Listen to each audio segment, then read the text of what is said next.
Hey everyone! Today we're diving into something pretty exciting. Clouds on Mars. Yep, you heard that right. Mars, our neighboring red planet, has its own cloud formations and even storms.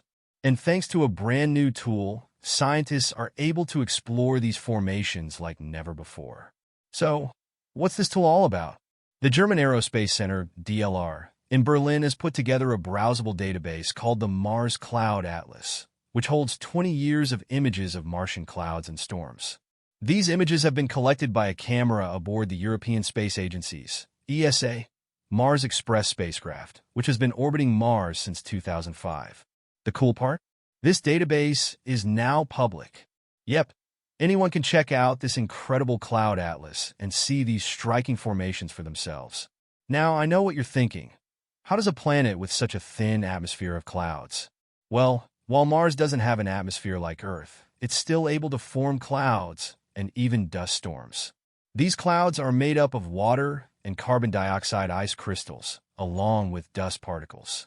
And they can be just as fascinating as the clouds we see here on Earth. One of the coolest types of clouds on Mars are called cloud streets, linear rows of fleecy clouds that form around the massive Tharsis volcanoes and the northern lowlands during the northern spring and summer. They look kind of like cumulus clouds on Earth, but the way they form on Mars is completely different, thanks to the unique atmospheric conditions.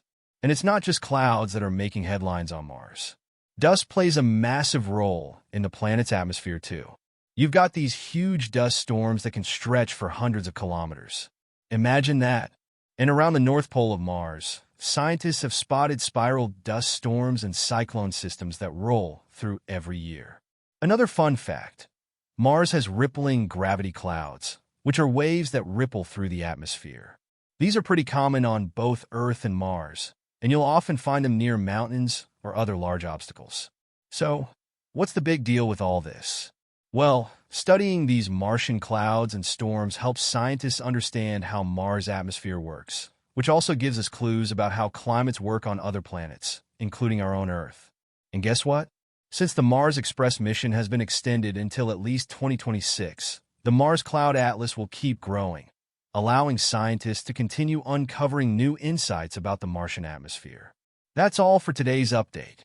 If you want to check out those Martian clouds for yourself, be sure to take a look at the Mars Cloud Atlas. It's like weather watching, but on another planet. Thanks for tuning in, and as always, keep looking up